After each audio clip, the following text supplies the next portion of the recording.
요즘은 손주 보려면 조건이 생겼어요. 사랑보다 관계보다 먼저 확인해야 할 게 생겼죠. 그날 며느리가 말했어요.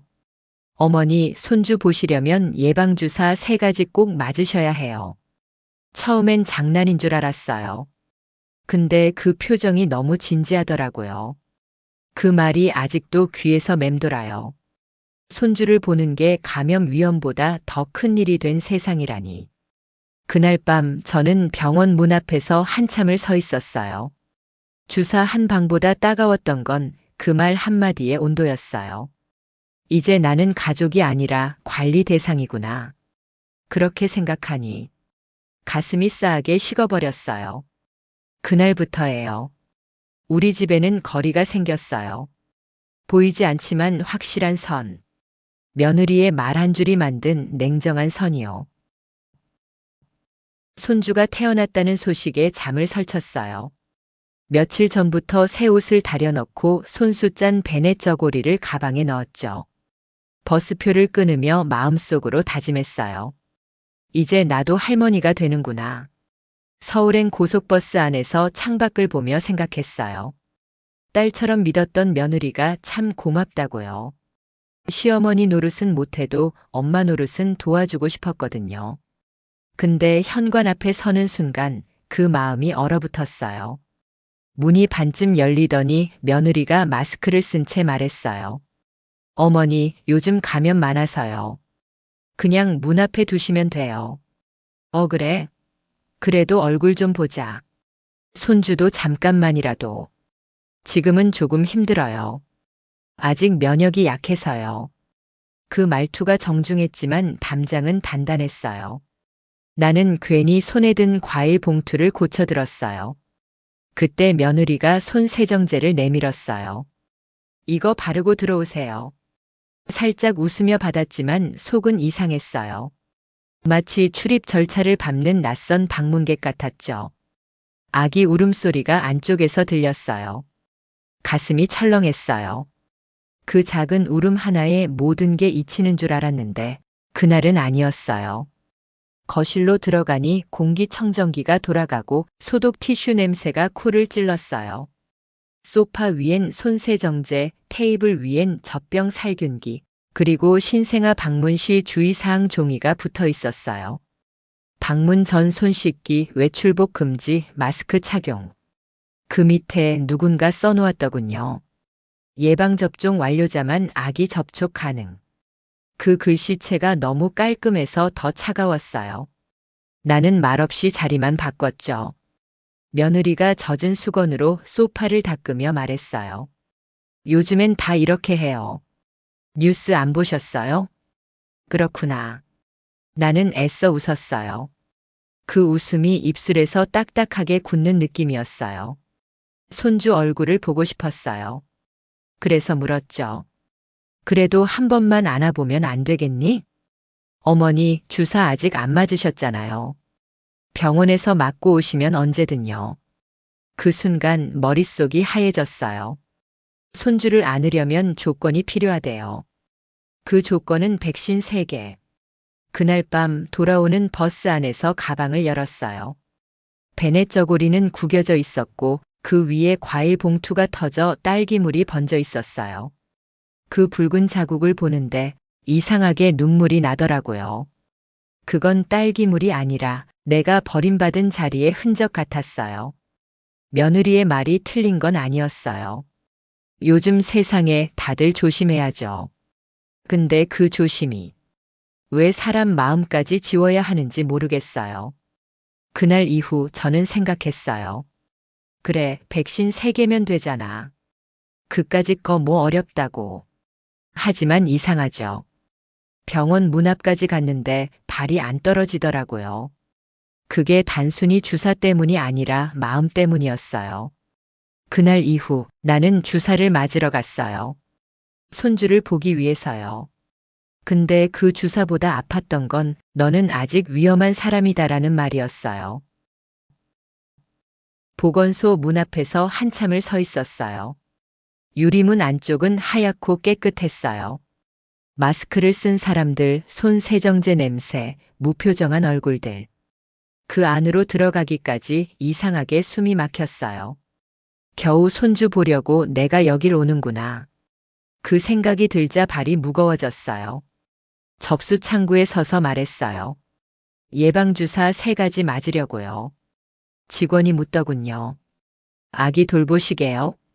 네, 손주요. 순서를 기다리며 의자에 앉아 있는데 옆자리에 비슷한 또래 여자가 앉았어요. 요즘은 다 이래요. 애기 가면 무섭잖아요. 그 말이 틀린 건 아니었어요. 그렇지만 내겐 그렇게 들렸어요. 요즘은 시어머니들도 증명서가 필요하대요. 주사실 문이 열리자 이름이 불렸어요. 김창숙님 들어오세요. 팔을 걷었는데 간호사가 물었어요. 할머니, 손주 보실 건가 봐요? 그 말이 왜 그렇게 찔렀는지 모르겠어요. 손주 보실 건가 봐요라는 말이 아니라 허락받으셨나 봐요처럼 들렸거든요. 주사 바늘이 들어올 때 생각이 많았어요. 100일에 디프테리아 독감. 그 주사 3개면 모든 게 괜찮아질까? 그 주사로 나와 며느리의 거리가 조금이라도 줄까? 그렇게 기대했는데 이상하죠. 주사가 끝나고도 팔보다 가슴이 더 따가웠어요. 집으로 돌아오는 길에 아들에게 문자가 왔어요. 엄마, 주사 맞았어? 응, 다 맞았다. 잘했어. 이제 와이프도 안심하겠네. 그 한 줄이 마음을 쳤어요. 와이프가 안심하겠네. 나는 안심하란 말 한 번도 못 들었거든요. 내 안심은 아무도 묻지 않더라고요. 며칠 뒤 인증서 사진을 찍어 며느리에게 보냈어요. 백신 접종 스티커가 붙은 팔 사진까지 함께요. 답장은 짧았어요. 확인했어요, 어머니. 그 말에 뭔가 끝난 기분이 들었어요. 감정이 아니라 절차가 끝난 느낌이요. 손주 얼굴을 떠올리며 다시 생각했어요. 이제는 나도 들어갈 수 있겠지. 하지만 그날 이후에도 며느리의 연락은 없었어요. 사진 한 장, 영상 한 번 아무것도요. 그러던 어느 날 아들에게 전화를 걸었어요. 엄마 주사 다 맞았는데 이번 주말에 갈까? 아, 이번 주는 좀 힘들겠대. 아직 아기가 작아서. 그럼 다음 주는? 그때도 좀 와이프가 불편해해서. 그 말투가 미안하긴 했지만 결국 선 긋는 말투였어요. 전화 끊고 한참을 멍하니 있었어요. 주사는 3개를 맞았는데 왜 이 마음의 거리는 한치도 좁혀지질 않는 걸까요? 그날 밤 거울을 봤어요. 팔에는 접종 자국이 아직 붉게 남아 있었어요. 근데 이상하게 그게 상처처럼 느껴졌어요. 몸이 아니라 마음에 맞은 주사 같았어요. 나는 그날 일기장에 이렇게 썼어요. 이건 면역이 아니라 증명이다. 가족 안에 들어가기 위해 내 몸을 증명한 하루였다. 그렇게 주사를 다 맞고 나면 이제는 좀 달라질 줄 알았어요. 그런데 오히려 더 조용해졌어요. 아무 말도 아무 연락도 없었어요. 그제야 알았어요. 주사는 몸의 병을 막지만 사람 사이의 냉기를 막지는 못하더라고요. 주사를 다 맞고 며칠 뒤였어요. 며느리에게 문자를 보냈어요. 이번 주엔 내가 갈게. 반찬 좀 해놨어. 잠시 후 답장이 왔어요. 어머니, 오시기 전에 손 씻고 마스크 꼭 착용해 주세요. 짧은 문장이었는데 그 안에는 보이지 않는 거리가 있었어요. 버스를 타고 또 서울로 향했어요. 이번엔 손 세정제도 챙기고 마스크도 새 걸로 바꿨어요. 심지어 혹시 몰라서 손 닿을 자리에 소독 티슈까지 준비했죠. 이 정도면 괜찮겠지. 스스로를 다독이며 현관 앞에 섰어요. 문이 열리자 며느리가 말했어요. 어머니, 잠깐만요. 혹시 체온 재셨죠? 응, 36.3도. 괜찮아. 네, 다행이에요. 근데 혹시 2차 주사 접종증도 보내주셨어요? 그 순간 손에 들고 있던 반찬통이 흔들렸어요. 그거야 며칠 전에 다 맞았다고 했잖니. 아, 네. 근데 인증서 캡처가 없어서요. 요즘은 다 확인하더라고요. 그 말투가 너무 차분해서 더 차가웠어요. 나는 말없이 휴대폰을 꺼내 팔 사진이랑 접종증을 다시 보냈어요. 그녀는 그제야 문을 활짝 열었어요. 이제 괜찮아요, 어머니. 아기가 자고 있어서 조용히 들어오세요. 그 집 공기는 여전히 소독약 냄새로 가득했어요. 거실 한쪽에는 공기청정기가 돌아가고 테이블엔 살균 스프레이가 줄지어 있었어요. 아기 침대 근처엔 접촉 금지라는 글자가 적혀 있었죠.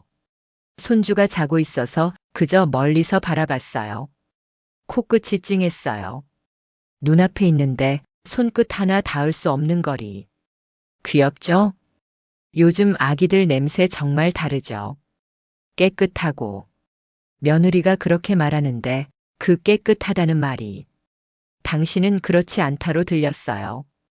그 순간 마음이 꺾였어요. 나는 괜히 가방을 만지작거렸어요. 이거 미역국 해왔는데 냄새가 좀 날까? 아, 어머니. 저희 집은 냄새에 민감해서요. 괜찮아요. 냉장고 자리도 없어요. 그 말에 말문이 막혔어요. 괜찮아요. 뒤에는 늘 안 괜찮다가 숨어 있죠. 거실 구석에 놓인 반찬통을 보는데 내가 그 반찬통 같았어요. 있어도 부담이고 없어도 상관없는 존재. 며느리는 손을 씻으며 말했어요. 요즘 어머니 세대분들은 아직 위생 개념이 약하니까 이해해 주세요. 아기 위해서예요. 그 말에 속이 확 뒤집혔어요. 우리 세대가 위생이 약해? 그럼 너희가 먹고 자란 밥은 누가 해줬는데? 순간 며느리 얼굴이 굳었어요. 그런 뜻이 아니에요. 요즘은 다 과학적으로 하는 거예요. 그래, 나는 과학 몰라. 그냥 사람 사는 정만 알아. 그 말이 튀어나온 순간 공기가 완전히 얼어붙었어요. 아기가 울음을 터뜨렸고 며느리는 곧장 아기를 안고 안방으로 들어갔어요. 남겨진 나는 멍하니 그 자리에 서 있었어요. 손에 남은 건 미역국 냄새뿐이었어요. 그날 이후 나는 다시 그 집에 가지 않았어요. 며느리도 연락이 없었고 아들은 중간에서 애매하게만 굴었어요. 엄마, 요즘 다 그렇게 해. 와이프 입장도 좀 이해해줘. 그래, 너희 세대 입장 이해한다. 근데 나는 그냥 사람으로 대우받고 싶었어. 전화는 거기서 끊겼어요. 그날 밤 식탁 위에 혼자 앉아 소독 티슈로 손을 닦다 말았어요. 문득 웃음이 나왔어요. 그래, 이 손이 그렇게 위험했나. 그렇게 우리는 서로를 지키느라 멀어졌어요. 병균은 막았을지 몰라도 정은 사라졌어요. 이제는 알겠어요. 세대의 차이는 시대의 문제가 아니라 마음의 온도를 잃어버린 문제라는 걸요. 며느리와 연락이 끊기고 나서 한동안 집안이 조용했어요. 전화벨이 울리지 않으니 하루가 참 길었어요. 그럴 때마다 옆집 친구 순자 씨가 놀러와 이런 말을 하곤 했죠. 우리 딸은 애 맡기면서 하루에도 3번은 전화해요. 엄마 아니면 못 믿는다 그러더라니까. 나는 억지로 웃었어요. 순자 씨 말이 서운해서가 아니라 그게 너무 낯선 말이라서요. 못 믿는다는 이유로 밀려난 나랑 엄마 아니면 못 믿는다는 사람 사이에 세상이 얼마나 달라졌는지 그때 깨달았어요. 요즘 사람들은 믿음을 증명서로 만든대요. 주사 맞은 팔 사진, 소독약, 온도 기록표. 그게 신뢰의 조건이 됐어요. 나는 그 안에 끼지 못했어요. 며느리에게 문자라도 보내볼까 싶었지만 손끝이 멈췄어요. 괜히 또 오해만 살 텐데. 그 생각이 들었거든요. 요즘은 미안하다는 말보다 조용히 있는 게 나을 때가 많아요. 며느리의 기준은 명확했어요. 위생, 거리, 예방, 확인. 그녀는 그 기준 안에서 안전하게 살고 싶었겠죠. 그 마음을 모르는 건 아니에요. 그렇지만 나는 사람 사이의 관계가 그렇게 계산될 줄은 몰랐어요. 손주가 감기라도 걸릴까 걱정하면서 나를 철저히 막는 며느리의 표정이 잊히질 않아요. 그 눈빛엔 두려움이 있었어요. 혹시라도 내가 뭔가 옮길까 하는 두려움. 그때 느꼈어요. 며느리에게 나는 가족이 아니라 위험 요소였구나. 그 생각이 너무 서글퍼서 다음 날부터는 손 세정제 냄새만 맡아도 속이 쓰렸어요. 며칠 뒤 친구들과 커피숍에서 이런 말을 들었어요. 요즘 젊은 사람들 부모도 거리두기 한대. 불편하면 감정 방역한다나? 그 말을 듣고 웃었어요. 감정 방역이라니 참 편리한 세상이 됐네요. 이제는 마음도 소독해야 사는 세상이라니. 그날 집으로 돌아오는 길에 문득 생각했어요. 나는 손주를 못 본 게 아니라 이 시대의 기준에 맞지 않는 사람이 된 거구나. 그래서 며느리가 나를 미워한 게 아니라 그저 조심스러운 세상을 대신한 거겠죠. 그래도 그걸 이해한다고 해서 마음이 덜 외로운 건 아니었어요. 이제는 알겠어요. 요즘 세대의 사랑은 표현보다 조건이 먼저예요. 그 조건이 통과되면 관계가 생기고 하나라도 빠지면 차단이 되죠. 그리고 나는 그 조건에서 떨어진 사람이에요. 그래서 더는 묻지 않기로 했어요. 왜 나를 막았냐고, 왜 그 말 한마디가 그렇게 차가웠냐고. 이제는 그냥 그럴 수도 있는 세상이라 생각하려고요. 명절이 다가왔어요. 예전 같으면 며느리한테 전화가 왔겠죠. 어머니, 뭐 가져오실 건 없어요. 고기만 조금 사오세요. 그 말이 사소하지만 따뜻했었어요. 그런데 이번엔 아무 연락이 없었어요. 먼저 전화를 걸었죠. 명절엔 애기도 보고 싶고 뭐 도울 일 없니? 잠시 정적이 흐르고 며느리 목소리가 들렸어요. 어머니, 이번엔 그냥 조용히 보내려고요. 손주도 아직 어려서요. 그 말은 예의 바르지만 결국 오지 말라는 뜻이었어요. 그래, 알겠다. 목소리가 흔들리면 지는 것 같아서 끝까지 담담한 척했어요. 전화를 끊자 집이 너무 조용했어요. TV에서 명절 특집 예능이 흘러나왔는데 그 웃음소리가 내겐 시끄럽게만 들렸어요. 식탁 위엔 혼자 먹으려던 송편 몇 개, 그리고 김이 다 식은 미역국 한 그릇. 손주도 먹을까 싶어서 많이 했는데 그 생각이 들자 눈물이 뚝 떨어졌어요. 며칠 뒤 며느리에게서 사진이 왔어요. 손주가 기어다니며 웃고 있었어요. 잘 크고 있다는 문장 한 줄이 덧붙어 있었죠. 그 한 줄이 이 정도면 됐죠? 라고 들렸어요. 사진을 확대해 봤어요. 손주의 얼굴은 환하게 웃는데 내가 보낸 베넷 저고리는 보이지 않았어요. 내 흔적이 없다는 게 그렇게 서운할 줄 몰랐어요. 그날 밤 아들에게 전화를 걸었어요. 너라도 목소리 좀 들려줘. 너무 조용해서 말이야. 엄마, 요즘 와이프도 스트레스 많아. 엄마도 좀 이해해줘. 그래. 이해는 하지. 근데 나도 사람인데 이해만 하다 보면 마음이 남아나질 않네. 아들은 대답이 없었어요. 그 침묵이 오히려 확인서 같았어요. 우리 이제 진짜 멀어졌구나.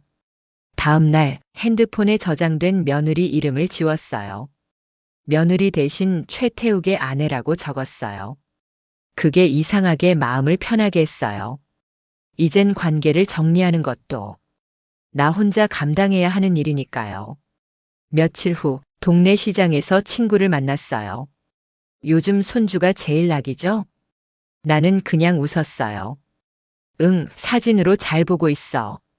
그 말이 거짓이란 걸 알면서도 그렇게 말해야 덜 초라했어요. 집에 돌아와 창문을 열었어요.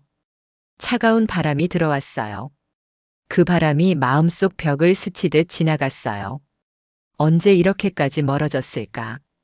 생각해보면 며느리와 싸운 적도 없어요. 그런데 서로를 이해하려 애쓰지도 않았어요. 그게 진짜 싸움이었어요. 말이 오가지 않는 싸움. 그날 반찬통을 정리하다가 며느리 집에 두고 온 미역국 통이 생각났어요. 돌려받지 못한 그 반찬통처럼 우리 관계도 거기 그대로 멈춰 있었어요. 이제는 연락이 끊겨도 놀라지 않아요. 기다림이 습관이 되면 포기도 자연스러워지거든요. 명절이 지나고 집 전화벨이 울리지 않는 걸 보면서 깨달았어요. 아, 이제 정말 끝이구나. 그날 밤 일기장에 이렇게 썼어요. 나는 감염의 원인이 아니라 가족의 기억에서 지워진 사람이다. 이제는 그 사실이 슬프지 않아요. 그저 현실이에요. 사람 사이에도 면역이 생기나 봐요. 처음엔 아프다가 시간이 지나면 무뎌지는 그런 면역이요. 겨울이 왔어요. 햇살이 약해지니까 집안이 더 조용해졌어요. 핸드폰 알림은 멈춘 지 오래예요. 며느리 번호를 눌러보다가 끝내 통화 버튼을 누르지 않았어요. 이제 뭐라고 해야 할까?